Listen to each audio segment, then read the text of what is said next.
Fortune বরিশালের বিপক্ষে এবার বিধ্বংসী পারভেজ হোসেন ইমন। পয়েন্ট টেবিলের দ্বিতীয় স্থানে ওঠার লক্ষ্যে টসে হেরে ব্যাটিং করতে নেমে দুর্দান্ত শুরু চিটাগাং কিংসের হয়ে এদিন দুর্দান্ত ব্যাটিং করেন চ্যাম্পিয়ন্স ট্রফির স্কোয়াডে জায়গা পাওয়া তরুণ বাঁহাতি ব্যাটার পারভেজ হোসেন ইমন। ফরচুন বরিশালের প্রত্যেকটি বলারের বলকে এদিন 4 ছক্কা হাঁকায় পারভেজ হোসেন ইমন। ফরচুন বরিশালের বিপক্ষে এই দিন মাত্র 1টি 4 এবং 8টি ছক্কার সাহায্যে 41 বলে 182 স্ট্রাইক রেটে 75 রান করেন পারভেজ হোসেন ইমন।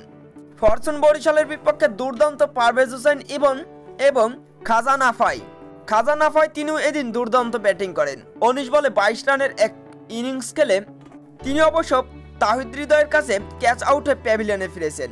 পারভেজ হোসেন ইমন তিনি ইবাদত হোসেনের বলে আউট হওয়ার আগে 41 বলে 75 রানের এক বিধ্বংসী ইনিংস খেলেন।